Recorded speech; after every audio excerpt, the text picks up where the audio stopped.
Well, I got a new pillow. They come in black with big tongues and floppy tails. Who woke me up? Who woke me up? I felt somebody staring at me. I looked over and there he was. Daze with Jordan the Lion begins now.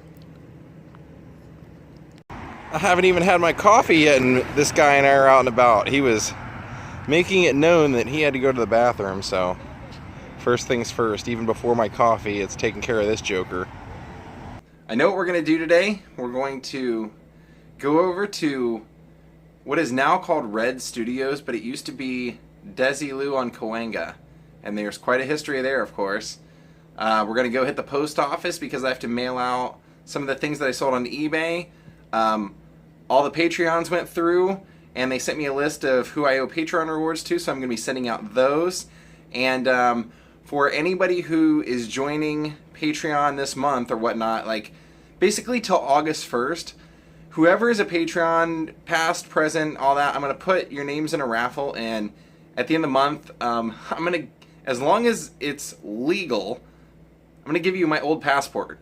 They mailed it back to me, they punched holes in it and did all that stuff, and it's when I went to Amsterdam years ago, and I just thought, what a weird thing. I have Francis X. Bushman's passport, so I thought, what better way to do something with it than just to give it away. So if you're a Patreon, all the way up until August 1st, you'll be in the drawing, and then I'll give it out on maybe our live chat.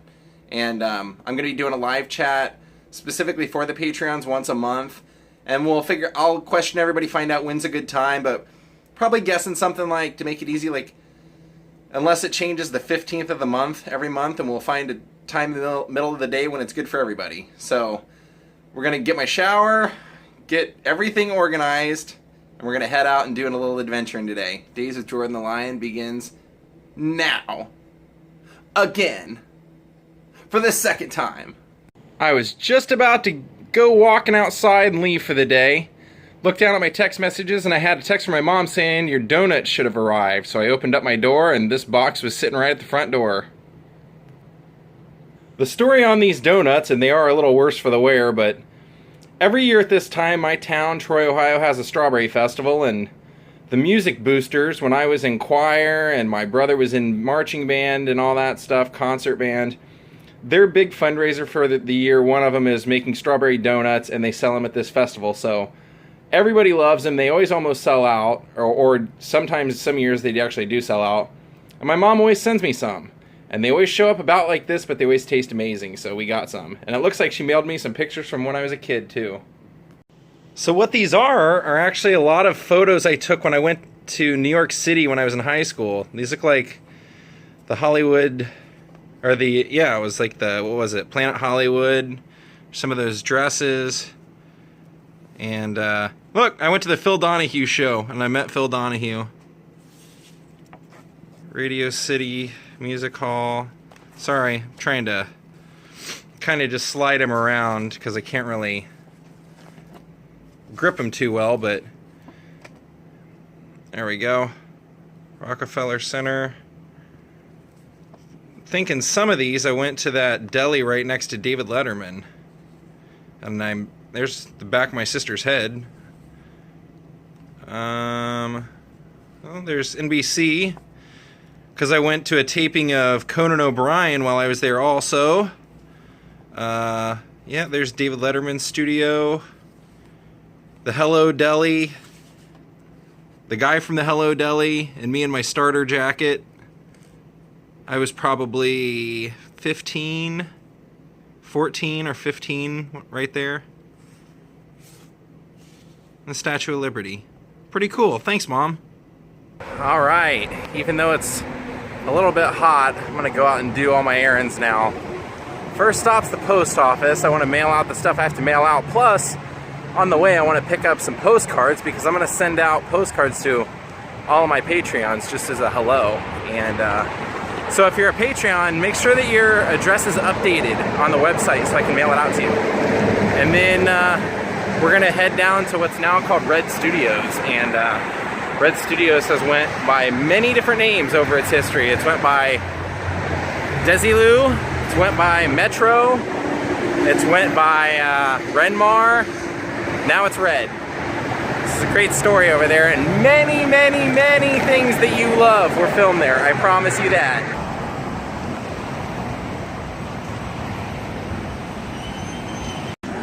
There we go. Let's get some postcards here. Alright, I got the postcards. Let's go to the post office. The Hotel Mark Twain does not look like my kind of place. But I do like that sign. That sign's pretty awesome.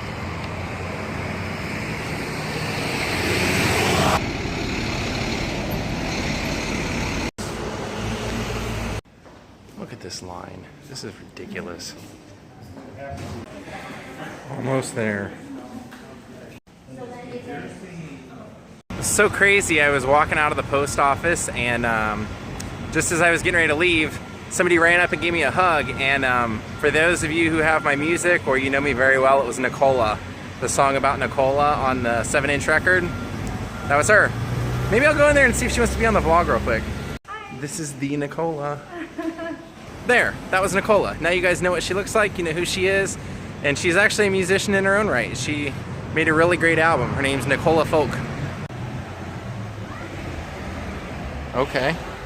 Okay, if you guys remember when I did the Star Plaza vlog and I told you that when Ava Gardner signed her first deal, she moved into there, but she had to move out about a year later, and she ended up moving into this place. If you can believe it, that is one ancient sign. And now I believe it's a bail bonds place. They've just kept the sign there.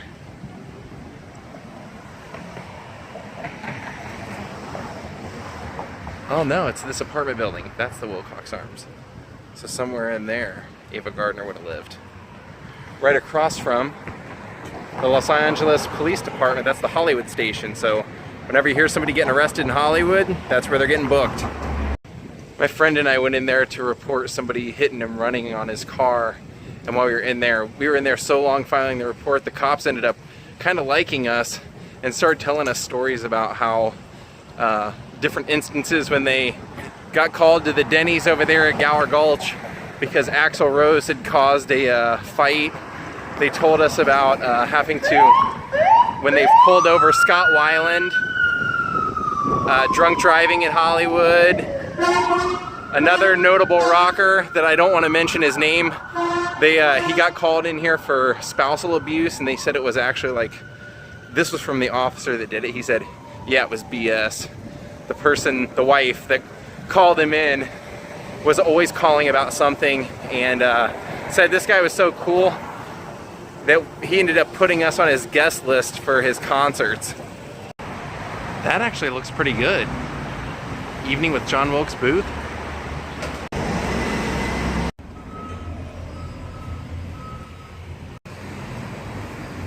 Well, we are close.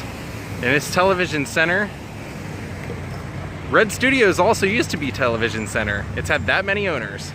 Now that building, that Television Center building, it's just for looks. What's actually there now is the Gold's Gym of Hollywood. And they just keep that marquee up there, see?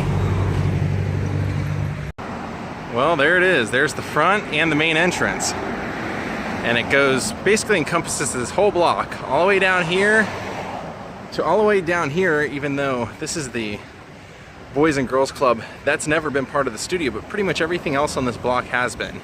And it actually all started in 1915 when Metro came to Hollywood. They wanted something centrally located in Hollywood, so they got property right here, started their first sound stages. In the 20s, it was kind of booming. This was where they did a lot of their outdoor scenery. They filmed Scaramouche with Ramon Navarro. All those scenes of him swashbuckling through that French village were all done here. The Little Robinson Crusoe starring Jackie Coogan, who is the kid from the Charlie Chaplin pictures. They filmed that in the lagoon here for his last Robinson Crusoe movie. Wallace Beery did The Champ here.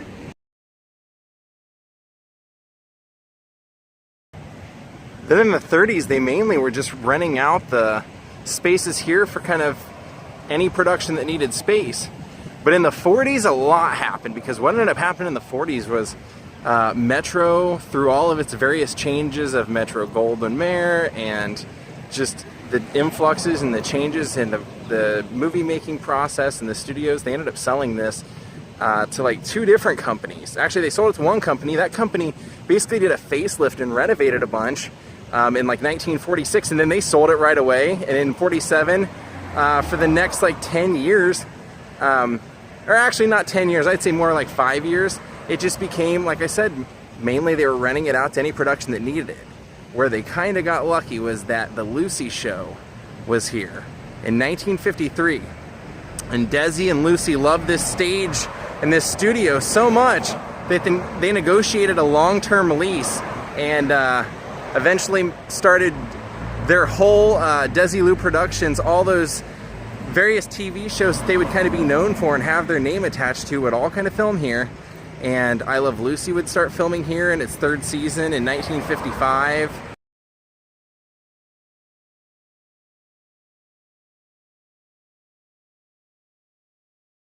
That same year, the Dick Van Dyke Show was going on here, Make Room for Daddy, the Danny Thomas Show, and then what's crazy is that the Danny Thomas Show was filming here. They had a guest appearance by a young man named Andy Griffith. For whatever reason, somebody in the cosmos loved Andy Griffith, and Danny Thomas decided to executive produce the Andy Griffith Show. And from 1960 till 67, they filmed all of that here. Well, the interiors here. Of course, the 40-acre backlot we've been to over in Culver City, that's where all the outside stuff was done. But here they did the interior of Andy's house, the interior of the jail, the courthouse, inside Floyd's barbershop. Pretty much any interiors that you would have seen in the show would have been filmed here, as well as My Favorite Martian, Gomer Pyle was filmed here. I mean, it's pretty crazy. The list is pretty endless. Hogan's Heroes did their interior shots here. And then in the 70s, it was sold to Television City. And really the only thing I could find that was notable that was filmed here on a continuous basis was This Is Your Life. But then the 80s struck, and man, this place got a resurgence because Renmar Studios bought this, and they, again, basically just used it as a rental lot, and some really famous things were done here. That American flag you see there, they installed that when they did Who Framed Roger Rabbit.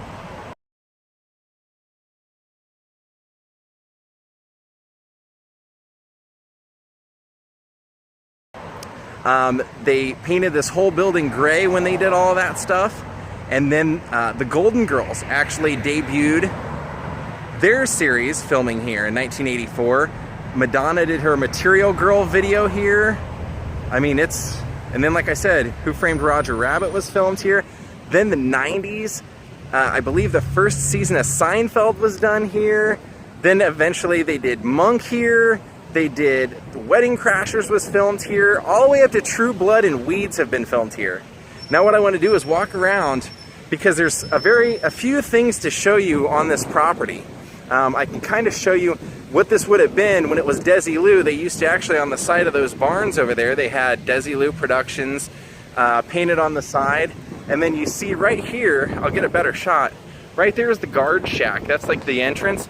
In the episode of the Andy Griffith Show, when the Taylors come to Hollywood, you actually see them standing there. The studio in the TV show is called Beaumont Studios, but you actually see them checking in for their tour, standing right there.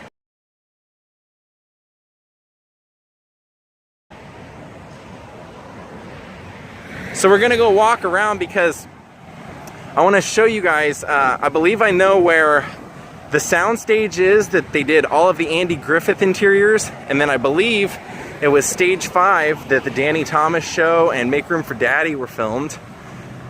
And this street that we're going to be approaching down here is Lillian Way. And there's actually something about Lillian Way that's worth pointing out as well. Okay, I'm wrong. That's not Lillian Way. Lillian Way is parallel to where we're at now. But in addition to all the things I've already told you that were filmed here, also Mars Attacks was filmed here. The 1984 version of Nightmare on Elm Street, all those interiors were filmed here. Now let's go find some sound stages. We'll walk around the complex here. Now they don't actually have any numbers on the sound stages out here, so I had to look online and look at a map and see if I could figure it out. But here's what I figured out. This soundstage right here, I believe, was the soundstage that Danny Thomas did his shows on. Make Room for Daddy, the Danny Thomas show. And then I believe right over here on the corner, I believe this is where Soundstage 1 and 2 were. And Soundstage 1 and 2 was where I was telling you guys that that's where the sets for all the interiors for the Andy Griffith show were. Andy's house, they would have done the inside of the courthouse, the inside of the jail there, they would have done inside Floyd's barbershop there.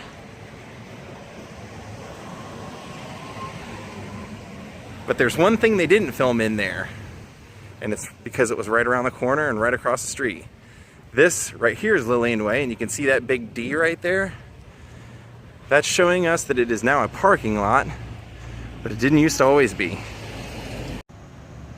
See, now if you look up and down this street, you see there's cars everywhere, and then there's apartments and houses and everything. But when Metro originally bought this property, it was all orange groves and open space, wilderness, and there were a few houses. Now, when the Andy Griffith show filmed, they actually had houses right here where these parking spaces are. This is lot D I was just showing you.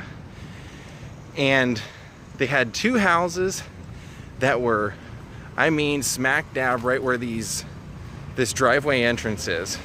That would have pretty much been one of the houses, and then the other one would have been to the left of it. Now, what's significant about these houses are that when they filmed the Andy Griffith show, this was actually Thelma Loos' house right here. And I found a picture online of them filming right out here, and you can actually see Goober the back of Goober's head standing over here in front of the house next to it. And then Thelma Loos' house would have been pretty much right here.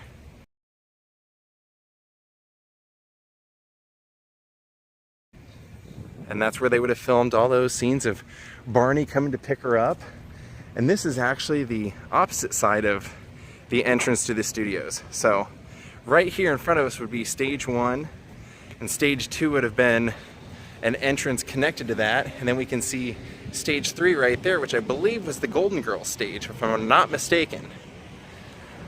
And then I believe this stage over here on the corner is stage 5. Because that would, if you go through the studio and it has kind of a horseshoe. I've actually been in there a few times, and I've actually been inside stage 1 for a game show taping. So now I've actually been inside where the Andy Griffith show filmed.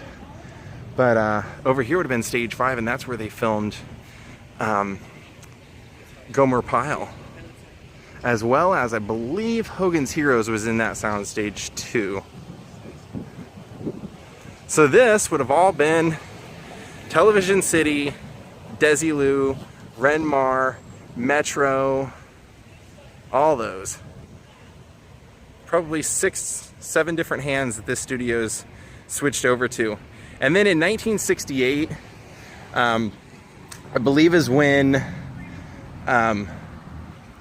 Desilu sold or got out of owning this. Like I said, they had a long-term lease.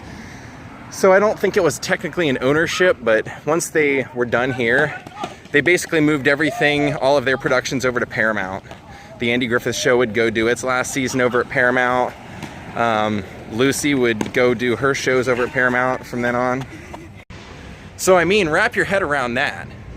Everyone from Ramon Navarro doing Scaramouche to Dorothy and Sophie of the Golden Girls, Lucy and Desi doing I Love Lucy, the Dick Van Dyke Show, My Favorite Martian, the Andy Griffith Show, maybe one of the most historic studios in all of Hollywood, right there. Now called Red Studios. In 2010, Red bought this, and the only things that I know of in recent days that have been filmed there, like I said, were True Blood and Weeds.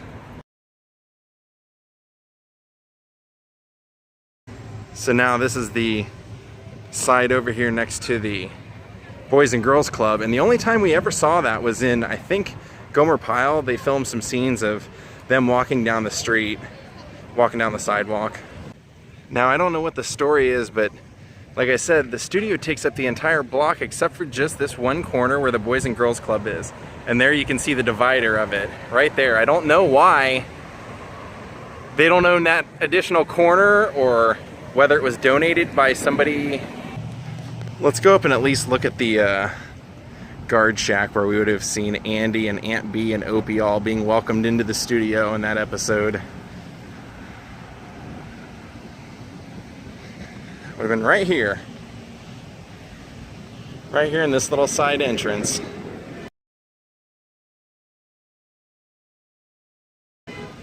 Pretty cool.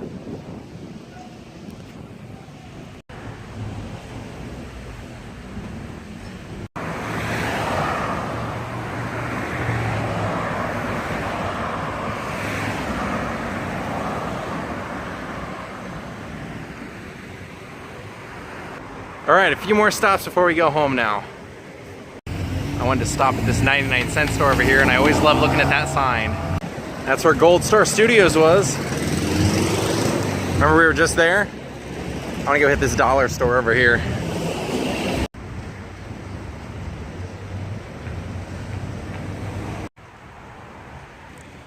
Alright, I got a bag full of essentials. And somebody donated some snow sleds to the Goodwill.